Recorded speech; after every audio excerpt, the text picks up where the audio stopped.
Là, j'ai dit c'est là innocent. Alléluia. Mais ça m'a c'est dans ma langue. J'appelle ça l'anglais spécial.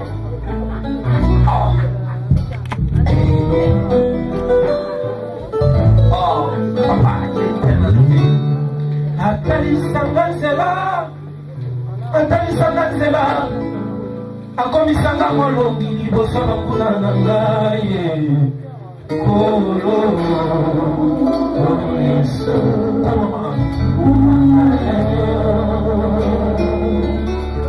Mosanto watu wavandaka na lola andima kosopa makila kolo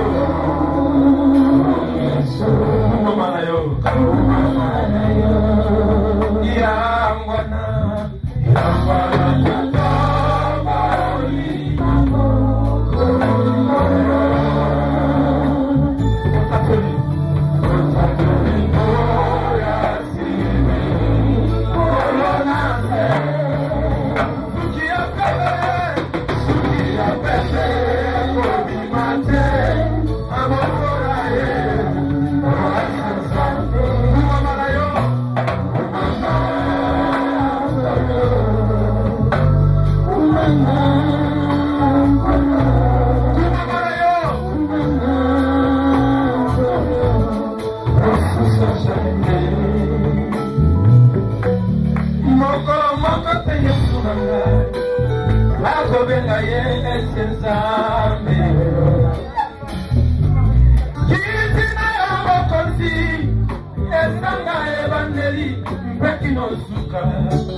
Nadola eleke kosalate, mande kosalate, pajarisa mea bomo. Suki ya pembe gobimate, namosola ye, toa sasa. Umamana yo, umama, umamana yo, umamana yo.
C'est facile.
Mexico.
Nathalie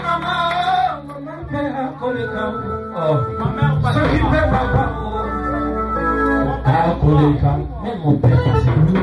Mais je lève les yeux vers les montagnes. C'est là où viendra mon secours. Est-ce qu'on peut pousser des cris de gens pour vous aider?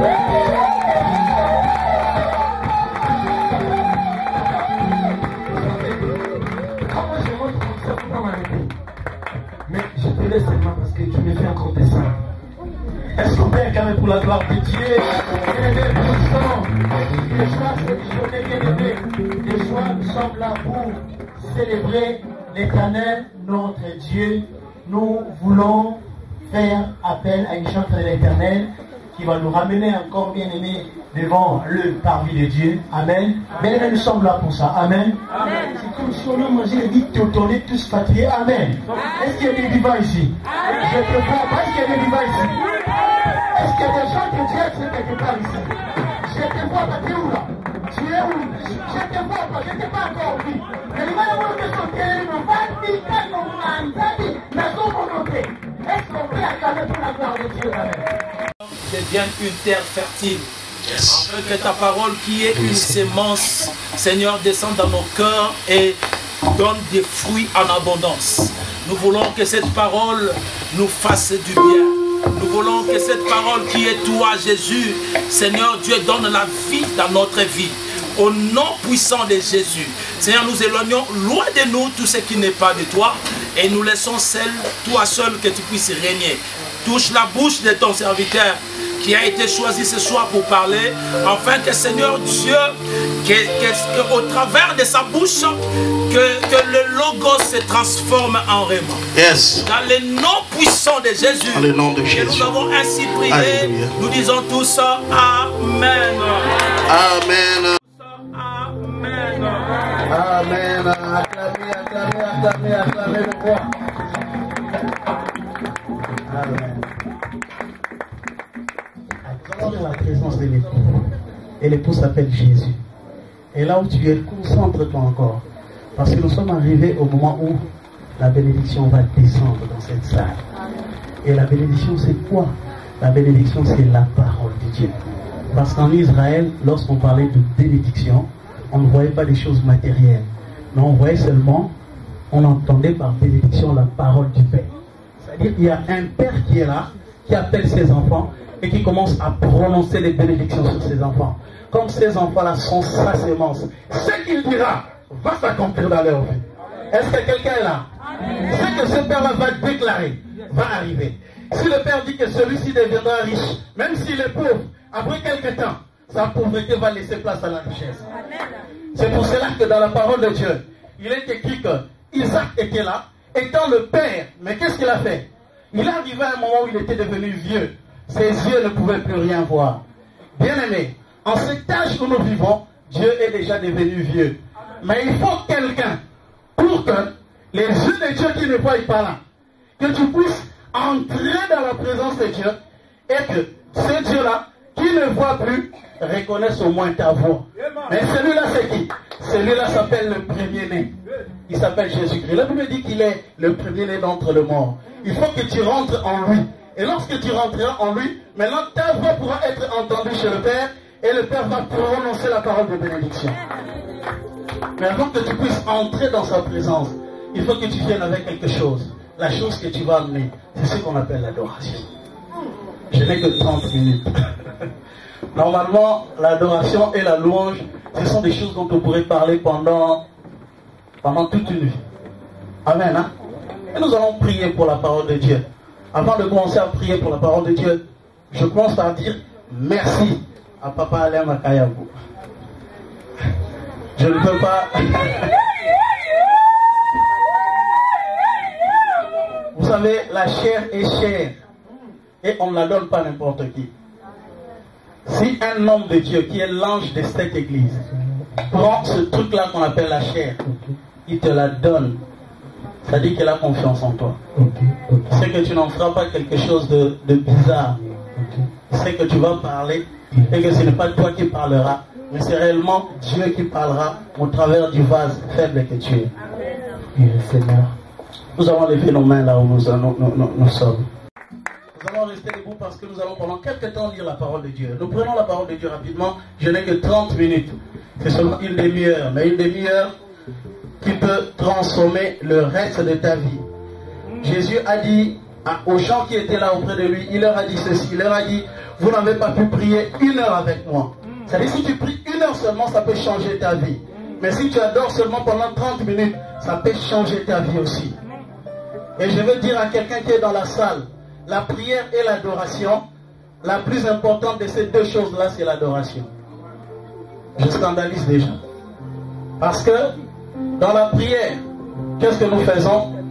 Nous donnons à Dieu, nous exposons à Dieu nos besoins. Amen. Hein? Et la Bible déclare, vous demandez, mais vous ne recevez pas. Pourquoi? Parce que vous demandez mal. La meilleure façon de demander, c'est l'adoration. Nous allons lire la parole de Dieu. Dans Luc, quelqu'un peut prendre rapidement Luc 7, verset 36 à 50. Une lecture claire mais rapide.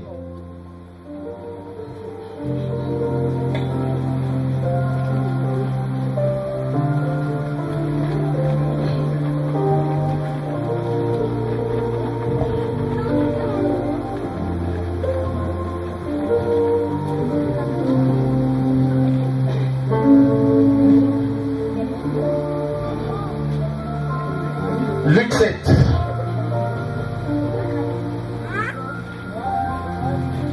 Luc 7, verset 36 à 35. À 36 à 50.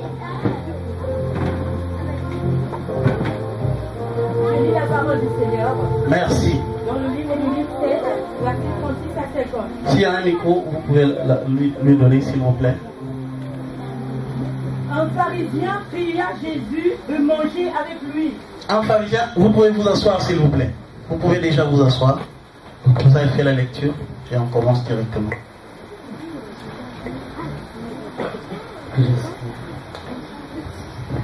Je lis la parole du Seigneur dans le livre de Luc 7, verset 36 à 50. Un pharisien pria Jésus de manger avec lui. Amen. Jésus entra dans la maison du pharisien et se mit à table. Et voici une femme pécheresse qui se trouvait dans la ville, ayant su qu'il était à table dans la maison du pharisien, apporta un vase d'albâtre plein de parfums et se tint derrière aux pieds de Jésus. Elle pleurait et bientôt elle les mouilla de ses larmes, puis les essuya avec ses cheveux, les baisa et les oignit de parfum.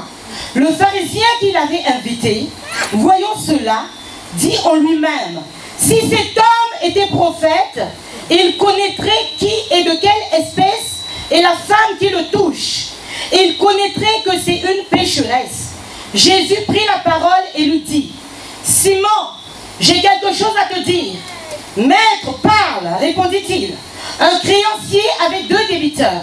L'un devait 500 deniers et l'autre 50. Comme il n'avait pas de quoi payer, il leur remit à tous 2 leurs dettes. Lequel l'aimera le plus? Merci. Amen. Amen, mais gardez le micro parce que j'aurai toujours besoin de vous pour la lecture. Votre lecture est ointe. Que Dieu vous bénisse. Je n'ai que 30 minutes pour parler de ce grand thème. Le thème, c'est impact de la louange et de... Prêchez avec moi. L'impact de la louange et de... L'impact de la louange et de... Nous allons définir les concepts. Premièrement, on parle d'impact. L'impact, c'est quoi? L'impact, c'est un choc. Lorsqu'il y a un marteau qui cogne, par exemple, cette chair, là où le marteau est tombé pour cogner, il y aura une trace. Cette trace-là, c'est ce qu'on appelle un choc ou un impact. L'impact, ça peut aussi être défini dans la vie de quelqu'un comme la conséquence d'une action ou d'une activité. Lorsque, par exemple, tu es un boxeur professionnel ou un sportif professionnel, chaque matin, chaque soir, chaque midi, tu as de l'exercice que tu fais. Qu'est-ce qui va arriver après? Est-ce que ton corps sera comme le corps du frère Piché? Non, tu auras un corps bien sculpté. Tu auras beaucoup d'abdos, tu seras très beau à voir. Pourquoi? Cette beauté-là, ce physique-là sera la conséquence, c'est-à-dire l'impact de l'exercice que tu fais avec ton corps. Est-ce que quelqu'un comprend ce qu'on appelle impact? Généralement, Et rapidement, en résumé, c'est ce qu'on définit comme impact. Il y a aussi le mot louange. La louange, c'est quoi? Et l'adoration, c'est quoi? J'ai l'habitude d'appeler louange et adoration les deux sœurs jumelles qui conduisent la vie chrétienne d'un homme ou d'une femme, de toute personne. Parce qu'une personne qui ne sait pas adorer ou qui ne sait pas louer Dieu, cette personne-là ne peut pas arriver à obtenir les réponses venant de Dieu. Est-ce que quelqu'un me comprend? La louange, c'est quoi? La louange, c'est dire ce que Dieu a fait. La louange, c'est dire la grandeur de Dieu. La louange, c'est proclamer ses hauts faits. La louange, c'est élever Dieu et l'honorer par rapport à ce qu'il a accompli dans votre vie. Déjà, sur base de ça, il y a une grande différence entre louer et louer. Lorsque les gens passent ici pour louer, lorsque les gens viennent dans l'église pour louer, ils ne louent pas de la même manière. Vous vous posez la question, comment cet homme danse comme ça? Comment lui tombe par terre? Comment celle-là est en train de pleurer? Non, tu ne peux pas comprendre. Elle pleure parce que Dieu a fait dans sa vie des choses que Dieu n'a pas faites dans ta vie. C'est pour cela qu'elle adore comme ça, elle loue comme ça, et toi tu loues comme un militaire. Il y a une grande différence entre quelqu'un qui a rencontré Dieu et quelqu'un qui a seulement entendu parler de Dieu. Est-ce que quelqu'un m'écoute? Écouter et entendre, c'est différent. Est-ce que quelqu'un comprend? Si tu rentres dans l'église, tu verras qu'il y a deux types de gens dans l'église. Il y a le pharisien et il y a la femme prostituée. Les pharisiens, ce sont des gens qui sont habitués à l'église. Des gens qui sont habitués à la présence de Dieu. Des gens dont l'adoration ou la louange est devenue formaliste. Les gens qui sont déjà habitués à ce que dit le pasteur. Si le pasteur prend Luc 7, il sait qu'il commencera par là, il va cheminer par-ci, il achèvera par là. De telles personnes, la parole de Dieu, la louange ne peut plus avoir un impact dans leur vie parce qu'ils sont habitués avec Dieu. Ce sont des pharisiens. Est-ce que quelqu'un comprend? La Bible déclare que Jésus-Christ a été invité dans une maison. Il est venu dans une maison. Et cette maison, c'était la maison de qui? La maison d'un pharisien. C'est-à-dire quelqu'un qui connaissait la loi, quelqu'un qui avait la maîtrise de la prophétie biblique, quelqu'un qui connaissait tout ce qui se fait, tout ce que le pasteur peut dire, tout ce que le pasteur peut proclamer, quelqu'un qui est habitué à la parole de Dieu, mais qui donne l'apparence de quelqu'un de saint. Amen. Hein? Et telles personnes sont souvent des personnes qui ont passé trop de temps à l'église. Il y a aussi des églises qui sont devenues pharisiennes. Des églises qui ont pris tellement longtemps et qui disent que la ville de Paris, c'est nous qui la contrôlons. Non, non, il n'y a personne qui peut contrôler la ville de Paris. La ville de Paris est contrôlée par ceux qui élèvent Jésus. Parce qu'eux, ils peuvent proclamer des choses sous l'inspiration du Saint-Esprit et ces choses-là vont s'accomplir. Que cela arrive dans cette église de Dieu. Mais nous parlons de la louange et de l'adoration. La louange, c'est dire ce que Dieu a fait. L'adoration, c'est dire ce que Dieu est. Est-ce que quelqu'un comprend la différence? Il y a beaucoup de choses à dire. Bien aimé, si c'est déjà 30 minutes, tu me fais ça parce qu'il y aura beaucoup de choses à dire. Tu fais seulement ça, je comprendrai qu'il faut que j'arrête pour qu'on ne parle plus, mais qu'on rentre maintenant dans l'adoration. Ça, c'est la louange. Maintenant, l'adoration, c'est quoi? Puisque normalement, si une personne loue, elle loue, elle loue, elle loue, elle comprend quelle est la dimension, la largeur, la longueur, la profondeur de Dieu. Maintenant, cette personne peut faire quoi? Peut maintenant entrer dans l'adoration. Parce que la louange, c'est prophétiquement le lieu saint. Mais l'adoration, c'est le lieu très saint. Et lorsqu'une personne est encore païenne, c'est-à-dire une personne est encore dans le parvis, n'a jamais goûté au lieu très saint, cette personne-là ne peut jamais louer le Seigneur. Cette personne-là ne peut jamais aller jusqu'à entrer dans le Saint des Saints pour adorer le Seigneur. Mais dans une autre forme de dimension de louange, il y a aussi les païens qui peuvent louer aussi le Seigneur. Parce que la Bible déclare que tout ce qui respire fasse quoi? Est-ce que tu sais qu'une feuille respire aussi? Les gens qui ont bien étudié la biologie savent que la feuille respire, les arbres respirent. Même les gens qui construisent des maisons savent que lorsqu'ils construisent des immeubles, il faut que les murs des immeubles puissent respirer un peu pour que ces murs-là puissent prendre longtemps. Mais ces murs-là qui respirent, ils louent premièrement qui? Ils louent premièrement l'architecte. Parce que c'est l'architecte qui a construit ce mur-là. Son micro, lorsqu'il est en train d'élever ma voix, il loue qui? Il loue son concepteur. Mais l'arbre qui est là, lorsque l'arbre loue qui? L'arbre loue le créateur. Parce que c'est le créateur qui a créé l'arbre. Et celui qui a créé l'arbre a aussi créé la personne. Mais l'homme a été créé, non comme un arbre, mais l'homme a été créé à l'image et à la ressemblance du créateur. Est-ce que quelqu'un est en train de comprendre? Ça, c'est une autre dimension dans la louange. On va en parler si Dieu nous donne encore le temps. Mais on va directement rentrer dans ce qu'on appelle l'adoration. L'adoration, c'est un culte offert à Dieu. C'est l'action d'adorer un être aimé. L'adoration, en bref, c'est l'amour. C'est déclarer son amour. Parce que dans la louange, on dit ce que Dieu a fait. On dit ce que Dieu a accompli. C'est pour cela que souvent dans la louange, il y a une grande différence dans la salle. Tu verras des gens qui dansent, tu verras des gens qui bougent, mais tu verras aussi des militaires qui sont comme ça. Parce que Dieu n'a pas accompli jusque-là des mêmes choses dans la vie des différentes personnes. Mais dans l'adoration, nous entrons dans l'intimité avec Dieu. Est-ce que quelqu'un comprend? Nous allons encore relire ce que maman a lu. Nous allons prendre maintenant quelques versets pour commencer à expliquer parce qu'on a très peu de temps. On est dans Luc 7. Luc 7, verset... On commence directement par le verset 40. Moi-même, je fais la lecture. Un des pharisiens pria Jésus de manger avec lui. Jésus entra dans la maison du pharisien et se tint à table. Et voici qu'une femme pécheresse,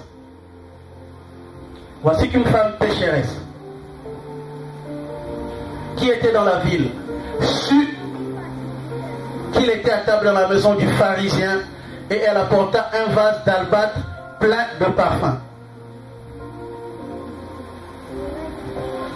Bien-aimé, la Bible dit ceci: la parole, la foi vient de ce qu'on entend, et ce qu'on entend vient de quoi? De la parole de Dieu. Nous voyons une femme qui a entendu parler de Jésus, qui venait quelque part. Donc nous supposons qu'elle a compris que dans ce lieu-là, il y aurait la présence du maître. Mais il y a aussi un pharisien qui a invité Jésus chez lui. Le pharisien aussi est venu dans la présence du maître. Mais il y a une grande différence. La femme qui a entendu parler de Jésus, qui a entendu que Jésus était quelque part, lorsqu'elle est venue dans la présence de Dieu, elle n'est pas venue de la même manière que le pharisien. Elle a pris soin de commencer par faire quoi? De prendre tout ce qu'elle avait comme économie, parce que c'était d'abord une prostituée, c'est-à-dire tout ce qu'elle a eu comme argent. Elle a rassemblé tous ces fonds-là, elle est partie acheter un seul parfum. Elle est venue avec le parfum, elle est entrée dans la présence de Jésus. Elle a rencontré Jésus. Je vais te dire une chose. L'attitude que tu as lorsque tu viens dans la présence de Dieu détermine l'altitude que tu auras, l'attitude dans laquelle Dieu va t'emmener. Parce que c'est très important. La Bible dit louer l'Éternel. Non. Louer l'Éternel selon l'immensité de sa grandeur. Louer l'Éternel selon la révélation de sa grandeur. C'est-à-dire si Emmanuel Macron entrait ici, nous voyons réellement que c'est Emmanuel Macron. Nous n'allons pas rester assis. Nous allons nous mettre debout. Pourquoi? Nous allons nous mettre debout selon l'immensité de la responsabilité qu'il incarne sur le pays. Mais je veux que tu dises à celui qui est à côté de toi que dans cette présence, nous sommes dans la présence de celui qui est plus grand qu'Emmanuel Macron. Il est plus grand que celui qui a quitté le pouvoir il n'y a pas longtemps. Il est plus grand que Barack Obama. Il est plus grand que celui qui va venir après Emmanuel Macron. Il est plus grand que Joseph Kabila. Il est plus grand que celui qui viendra après lui. Il est celui qui était, qui est et qui vient. Lorsque celui-ci entre dans la présence de Dieu, tu dois comprendre que Jésus est présent. Tu dois comprendre que ta position c'est dormir ou te mettre debout parce que le maître est déjà présent. Bien-aimé, fais ton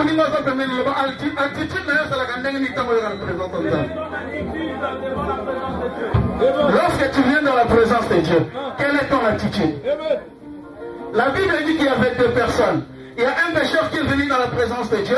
Il a commencé à taper sur sa poitrine. Il a dit, Seigneur, je ne suis qu'un pécheur. Seigneur, je ne peux pas faire ceci. Seigneur, j'entends par là, par le Saint-Esprit, que cette personne-là n'était pas tellement pécheresse. Mais lorsqu'elle est entrée dans la présence de Dieu, la grandeur de la majesté divine a fait que cette personne s'est trouvée tellement petite qu'elle a commencé à dire, je ne suis pas digne de me tenir devant ces grands dieux. Je ne suis pas digne de me pointer dans ce lieu saint. Je ne suis pas digne de pouvoir même dire quelque chose devant ce grand Dieu. Mais il y avait à côté un pharisien qui disait quoi? Qui était tellement habitué à Dieu, qui commençait à dire, je jeûne 3 fois par semaine, je fais ceci pour Dieu, je fais ceci pour Dieu. Bien aimé, si réellement tu comprends la grandeur et la présence sainte de ce Dieu-là, tu ne pourras même pas dire ce que toi tu as fait pour Dieu, parce que ce que Dieu a fait pour toi, toi tu ne peux jamais le faire. Est-ce que quelqu'un comprend ce que je dis? Bien aimé, l'adoration c'est le domaine de la foi. Dans la louange, il faut d'abord voir ce que Dieu a fait pour commencer à le glorifier, à le louer. La Bible dit, je te délivrerai et toi tu me donneras des louanges. Je ferai d'abord et toi tu me feras ceci en retour. Mais pour l'adoration, tu n'as pas besoin de voir d'abord. La Bible dit ceci, Jésus aime, Dieu aime ceux qui croient avant d'avoir vu. Parce que l'adoration, c'est le domaine même de la foi. C'est-à-dire que tu es malade du cancer. Mais tu viens, tu proclames déjà que Dieu, tu es le guérisseur de mon cancer. Dieu, tu es le guérisseur du sida.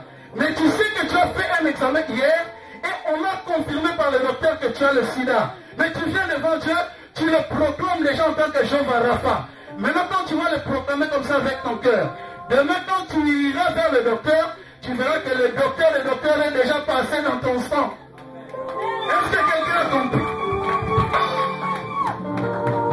L'adoration, c'est le domaine de l'amour avec Dieu. C'est le domaine de la foi. C'est le domaine qui peut prendre un homme et le ramener dans la présence de Dieu. La Bible dit ceci. Le peuple fera quoi? Quittera son lieu et ira adorer l'Éternel. Mais pour la louange, la Bible dit quoi? L'Éternel fait quoi? Il siège au milieu de louanges. C'est ça la différence entre la louange et l'adoration. Pour la louange, c'est quoi? C'est Dieu qui quitte le ciel et qui vient siéger au milieu de nous. Et quand il vient siéger, c'est comme un parlement. Lorsque le parlement de la France siège, présentement, c'est pourquoi? C'est pour trouver la solution au terrorisme. C'est pour trouver la solution à différents problèmes. C'est pour cela que le parlement siège. Mais Dieu lui-même est aussi un parlement. Lorsque tu le loues, qu'est-ce qu'il va faire? Il va descendre et il va commencer à donner la réponse à tous tes problèmes. Et tu commenceras à vivre l'impact de la louange dans ta vie. Mais maintenant, l'adoration. Nous allons prendre une autre écriture. Nous n'avons que 30 minutes. La femme pécheresse entra dans la présence de Jésus. Verset 40. 7-40. Nous sommes toujours dans Luc.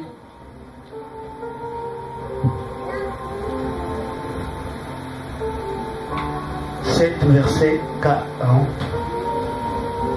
Je lis dans le nom du Seigneur. Maintenant, là, Jésus commence à faire quoi?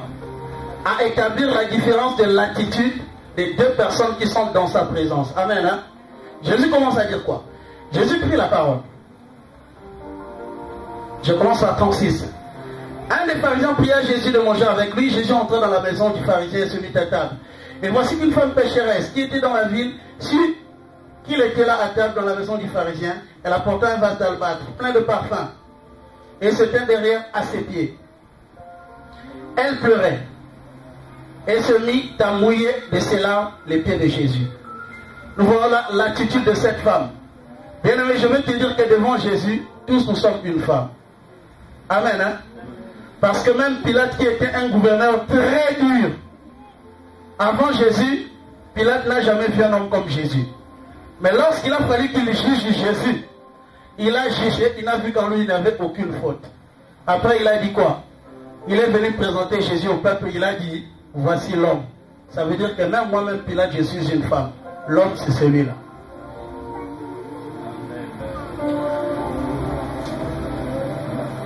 39. Elle s'éteint à ses pieds. Elle pleurait. Bien aimé, qu'est-ce que nous voyons? Elle versait des larmes. Bien aimé, lorsque tu viens dans une église, dans une assemblée, tu vois les gens adorer, louer Dieu. Tu vois quelqu'un commencer à verser des larmes. Ne commence pas directement à critiquer la personne. Ne commence pas à critiquer. Ceux qui parlent beaucoup pêchent aussi beaucoup. Laisse cette personne-là pleurer. Tu ne sais pas ce que Dieu a accompli dans sa vie. Les larmes sont quoi? Les larmes sont l'expression des larmes. Une âme qui pleure devant Dieu, c'est une âme qui a raison. Parce que si tu vas te lamenter devant un homme, lorsque tu racontes tout ce que tu as comme problème, lorsque tu tournes seulement son dos, il prend seulement l'ICA mobile et l'ICA mobile. Il commence à raconter tout ce que tu lui as dit. Et c'est très honteux lorsque tu viens chez quelqu'un, tu lui parles de tes problèmes financiers. Tu crois que cette personne, à la fin, après t'avoir écouté, va faire quoi? Va te donner quelque chose, mais la personne ne te donne rien. Tu rentres, tu vas te dire, ah là, tu vas perdre le temps dans une sournassone. Mais avant que tu viennes dans la présence de Dieu, à ses pieds, là tu vas faire quoi? Tu répands tes larmes, tu parles à Dieu, tu l'adores, tu le glorifies. Là, comme tu seras au pied de Jésus, c'est là où tu trouveras le réconfort à ton âme. C'est là où tu peux répandre tes larmes. Est-ce que quelqu'un comprend? Je continue l'écriture. J'avance, que Dieu te bénisse. Ah, et c'était derrière à ses pieds. Bien aimé, je voudrais souligner cela. La Bible dit qu'elle s'est tenue où? À ses pieds. Parce que l'adresse d'une église qui veut avancer, l'adresse d'une personne qui veut avancer, qui veut évoluer dans la vie, son adresse c'est où? Au pied de Jésus. La Bible déclare ceci, que lorsque Ruth est rentrée à Jérusalem, elle a rencontré un homme qui s'appelait Boaz. Mais comme Ruth avait la sagesse d'écouter Naomi, Naomi lui a dit quoi? Tu rentreras pendant la nuit. Tu vas entrer en contact de Boaz, car c'est lui qui est le parent qui peut te racheter. Mais tu ne te tiendras pas sur sa tête, ni dans son ventre. Mais tu seras où? Tu vas rester à ses pieds. Est-ce que quelqu'un comprend? Il y a une révélation dans les pieds de Jésus. Pourquoi? Parce que la Bible déclare ceci, que lorsque l'homme a péché, Dieu a parlé. Dieu a dit quoi? Dieu a dit que la postérité de la femme fera quoi? Écrasera la tête du serpent. Alors qu'on écrase quelque chose avec quoi? Avec le talon. Où se trouve le talon? Au pied. C'est-à-dire que là où le diable a été écrasé, si toi, au lieu de lutter comme ça contre le diable, tu viens seulement te déposer au pied de Jésus, c'est là où se trouve la victoire que Jésus a donnée à la croix. Tu n'auras plus le temps de trop combattre sans rien trouver. Mais comme tu es déjà assis au pied de Jésus, dans les talons où tu as écrasé le diable à Golgotha, tu vas directement entrer en possession de la grande victoire que Jésus a donnée à la croix. Et tu ne seras plus un vainqueur comme beaucoup de gens le disent, mais tu seras plus que vainqueur. Parce que le combat que tu es en train de faire dans ta vie là, Jésus l'a déjà vaincu il y a 2000 ans à la croix. Et par la foi, qu'est-ce que Jésus veut? Il veut seulement que tu rentres dans la victoire qu'il a déjà donnée. Comme ça, tu ne vas plus te combattre, mais tu vas trouver une victoire qui a déjà été déposée là. Tu ne viendras que ramasser des. Est-ce que quelqu'un comprend ce que je dis? Il faut apprendre à te tenir à ses pieds comme cette femme-là. Nous continuons la lecture. 7, verset 40 maintenant, je crois. Les embrasser et répandait sur eux du parfum. La Bible dit ceci. Elle pleurait et se mit à mouiller de ses larmes les pieds de Jésus. Puis, elle les essuyait avec ses cheveux. Balance ta main là où tu es. Qu'est-ce que cette femme-là a commencé à faire? Elle a commencé à prendre ses cheveux et à faire quoi? À essuyer les pieds de Jésus. Ceux-là qui ont déjà été en Israël, ils le savent. Israël, c'est un pays qui est désertique. Lorsque tu prends beaucoup de temps à traverser un pays désertique, qu'est-ce qui arrive? Tes pieds deviennent très sales. Et c'est pour cela que lorsque quelqu'un est venu, Mais en Israël, on ne le dit pas. On fait quoi? On prend le pied de ton invité, on le lave. Mais cet homme-là a reçu Jésus, mais ne lui a pas donné l'importance que Jésus méritait. Est-ce que tu comprends? Elle a fait quoi? La personne, le pharisien, a reçu Jésus chez lui, sans lui laver les pieds, sans le baiser. Il n'a rien fait pour Jésus. Mais il savait une chose, que Jésus avait du succès. Lorsque Jésus vient chez toi, tout le monde aux alentours va commencer à t'acclamer et à dire que cet homme-là fait quoi? A reçu Jésus. Les véritables pharisiens, ce sont les gens qui font seulement le marketing. En réalité, pourquoi? Pour qu'eux-mêmes soient connus, pour qu'eux-mêmes soient élevés, mais non, que Jésus soit élevé en eux. Est-ce que vous comprenez ce que je vous dis? La réalité, c'est ça. Mais qu'est-ce que cette femme-là a fait? Elle a fait quoi? Elle a pris ses cheveux. Elle a commencé à faire quoi? À nettoyer la saleté de Jésus. Comme pour dire quoi? Que toute ta saleté vienne sur moi. Et que tout ce que moi je sais t'appartient. Bien aimé, la femme a vendu tout ce qu'elle avait. Elle a acheté le parfum. Elle a pris ce parfum-là, elle a fait quoi? Elle l'a passé au pied de Jésus. C'est comme pour dire quoi? C'est comme pour dire que toute ma vie qui était ancienne, je ne la veux plus. Mais je veux que ta vie, Seigneur, soit ma vie. La Bible déclare que si quelqu'un est en Christ, il est une nouvelle créature. Les choses anciennes sont passées. Et voici toutes choses sont devenues nouvelles. L'impact de la louange et de l'adoration dans la vie d'un enfant de Dieu. Bien aimé, la Bible déclare que vous demandez, vous ne recevez pas parce que vous demandez mal. Comment il faut demander? La vraie demande à Dieu, c'est son adoration. Mais pour que la louange et l'adoration d'une personne atteignent le trône de Dieu, il faut premièrement que cette personne-là soit quoi? Soit où? Soit en Jésus-Christ. Amen. Hein? On a un problème aujourd'hui à l'église. L'église a un grand problème. Le problème, c'est quoi? Moi, j'ai l'habitude de parcourir beaucoup d'églises parce que j'ai eu cette grâce-là d'être invité par-ci, par-là. Papa Alain, j'ai compris une chose que j'ai constatée. Hein. Excusez-moi, je ne sais pas si ici c'est comme ça aussi. Il y a 20 ans passés, lorsqu'on allait dans des églises, on trouvait qu'il y avait un service d'affermissement. On apprenait aux gens qu'est-ce qu'on appelle la foi, qu'est-ce qu'on appelle la justification, qu'est-ce qu'on appelle ceci. Donc on apprenait aux gens les bases de la foi. Mais ces derniers temps, on n'apprend plus rien aux gens. Les gens viennent seulement à l'église et ils commencent à attendre qu'on chasse leurs démons pour qu'ils deviennent riches. C'est vrai. Je ne sais pas si vous avez compris ça. Amen. Et tu iras dans tel endroit, tu vois quelqu'un, sur qui on chasse les esprits. La personne s'agite et tombe. Mais dans la même organisation qui s'est tenue ici à Paris, elle s'est agitée, elle est tombée. Dans la même organisation en Suisse, la même personne va s'agiter encore et est tombée. Dans la même... Frère Paul, tu as l'habitude de voyager, non? Dans la même organisation, tu vas encore en Allemagne, la même personne va trembler, faire quoi? Hein? Tomber. Vous savez pourquoi? Parce que toutes ces personnes ne sont pas en réalité en Jésus. Parce que la Bible dit, hein, si le Fils vous a franchi, vous serez réellement libre.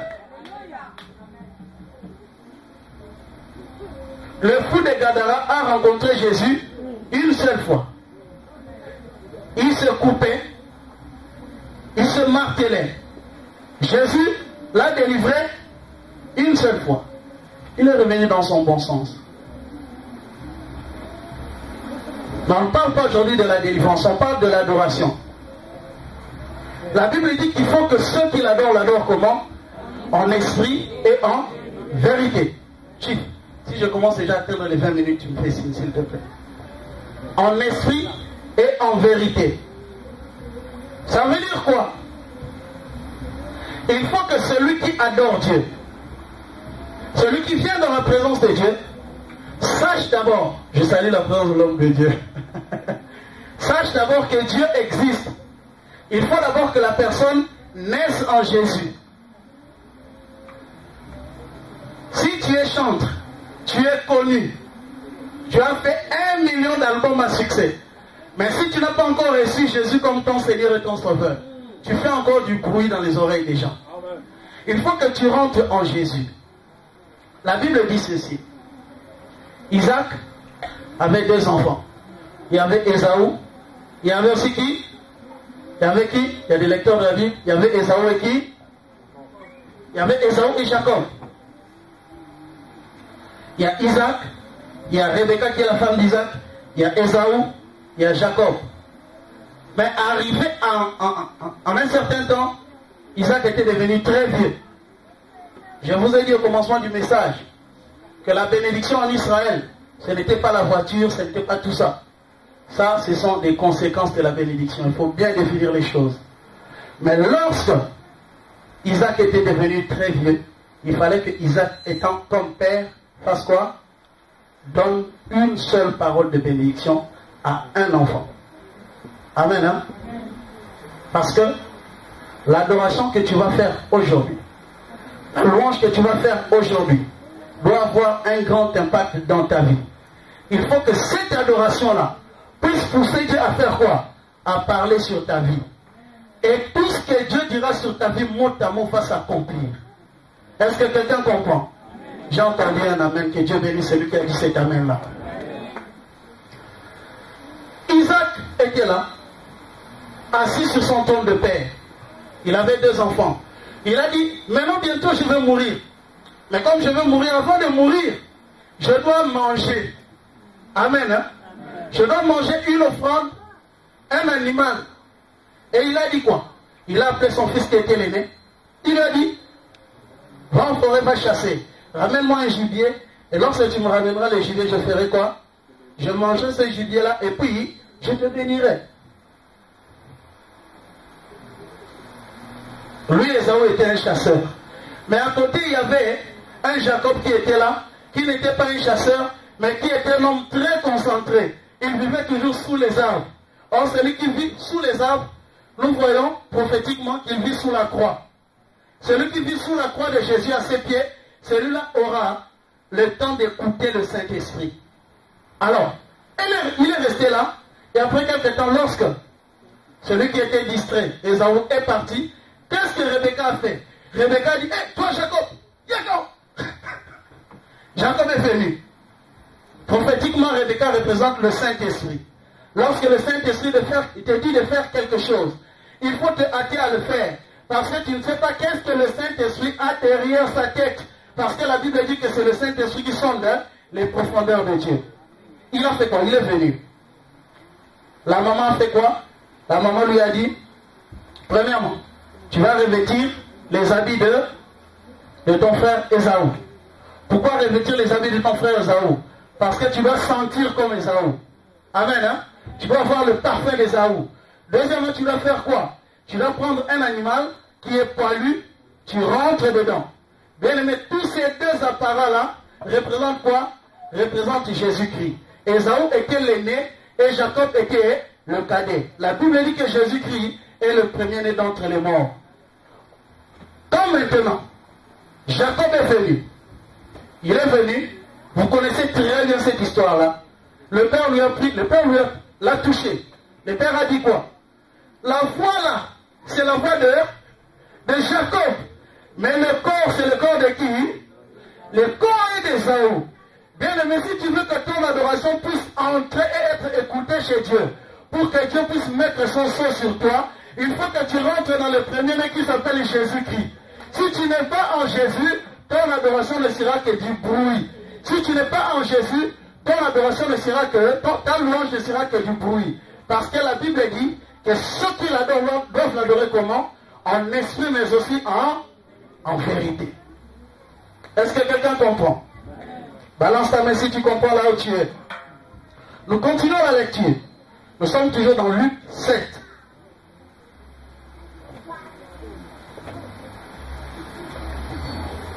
Luc 7, verset 40.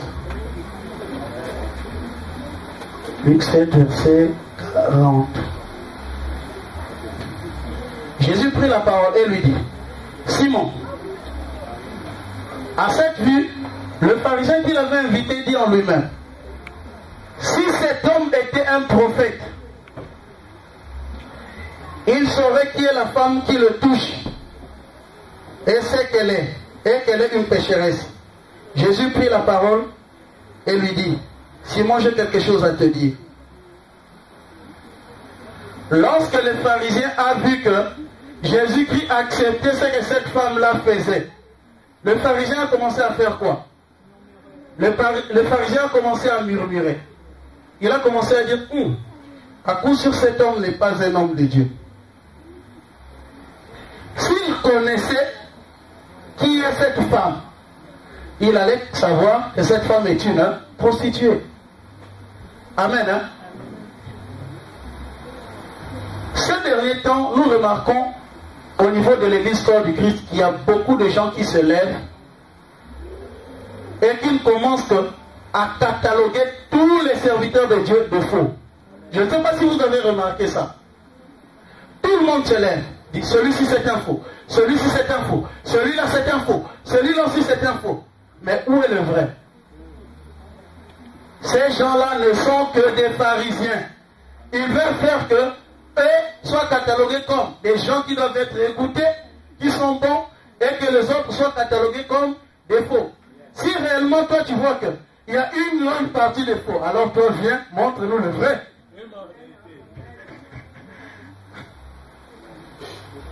Ces gens-là font quoi? Ils rentrent dans des églises. Ils voient un tel pasteur qui a commis telle bêtise. Ils prennent la bêtise, même si le pasteur s'est converti après. Ils exposent la bêtise devant YouTube. La qualité essentielle dans la vie d'un adorateur, c'est l'amour. J'ai rencontré un de ces gens-là. Je lui ai demandé, si réellement cet homme-là dont tu étales les bêtises sur YouTube était ton frère de sang, est-ce que tu allais procéder comme ça? Il a commencé à bégayer. J'ai dit, frère, tu cites les Écritures, c'est vrai, mais tu cites les textes de la parole de Dieu en dehors de leur contexte, et l'esprit par lequel tu parles n'est pas l'esprit de Dieu parce que tu n'as plus d'adoration en toi. Est-ce que quelqu'un a compris? Et vous là qui n'allez écouter Dieu que sur YouTube, Dieu ne parle pas sur YouTube, Dieu parle ici à l'église. Ici chez le pasteur Alain Makayabo, il y a la parole bio. Ce que vous allez prendre là sur YouTube, c'est des ramassis, des abissanza. Et vous commencez à avaler ça, vous venez à l'église, vous devenez des rebelles. Un véritable adorateur, il reste dans son assemblée, parce que Christ dit dans la parole de Dieu, respectez vos assemblées. Ne vous échappez pas de vos assemblées, comme c'est la coutume de plusieurs. La Bible est claire là-dessus. Mais la Bible dit aussi sortez du milieu d'eux. C'est-à-dire, sortez du milieu de ceux qui ne sont pas en Jésus, rentrez dans le milieu des conducteurs qui sont assis, qui ont les deux pieds assis sur Christ. Car là, vous serez enseignés. Là, vous serez coordonnés. On mettra la main sur vous, on vous surveillera parce que vous êtes une brebis et vous devez avoir un dirigeant qui vous suive et qui vous encadre spirituellement.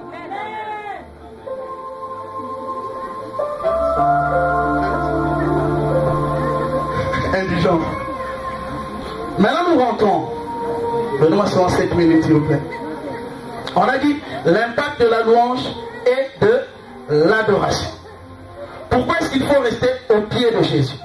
Il faut rester au pied de Jésus parce que la Bible déclare dans Psaume 2 verset 12 que baiser le Fils pour qu'il ne frappe pas le pays par interdit. Je le dis rapidement. C'est que quelqu'un peut écrire. La Bible dit ceci.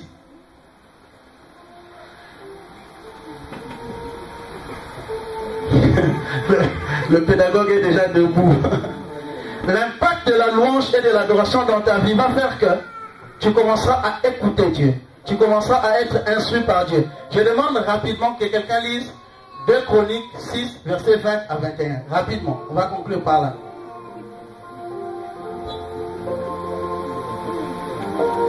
2 Chroniques 6, versets 20 à 21.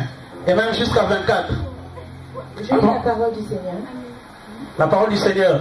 Amen. Amen. Dans le livre de 2 Chroniques 6, versets 20 à 21. Que tes yeux soient jour et nuit ouverts sur cette maison. Que tes yeux soient jour et nuit ouverts sur cette maison.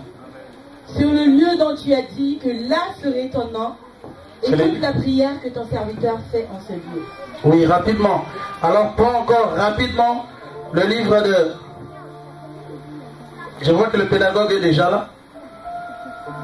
Le lieu où serait établi son nom. Bien-aimés, il vous faut être en Christ pour que votre adoration soit reçue. Si vous êtes en dehors de Christ, l'adoration n'est pas reçue. Et je finis par dire que l'adoration, le mot adoration vient du mot se prosterner. L'adoration, c'est savoir se prosterner devant Dieu. Celui qui ne sait pas se prosterner devant Dieu ne peut pas avoir de l'impact de Dieu dans sa vie. La femme cananéenne a eu une longue discussion avec Jésus. Mais pour que Jésus guérisse son enfant, qu'est-ce qu'elle a fait? Elle s'est prosternée. Je veux que tu te lèves, que tu te prosternes là où tu es pendant quelques minutes. Que nous puissions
que nous puissions l'adorer. Bienvenue, mais en Israël, on ne dit prosterner. Si tu te prosternes devant Dieu, les choses de ce monde se prosterneront devant toi. Si tu ne sais pas te prosterner devant Dieu, les choses de ce monde ne pourront jamais se prosterner. Commence à l'adorer, bien-aimé.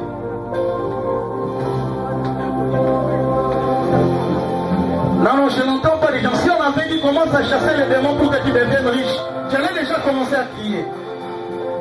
Commence à te prosterner. Prosterne-toi.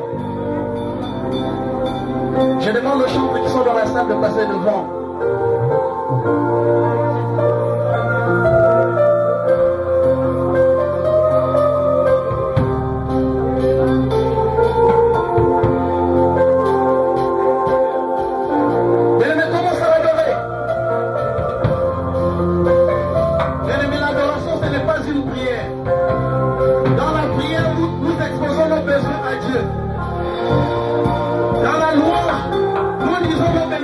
Et dans l'adoration, nous disons à Dieu ce qu'il est.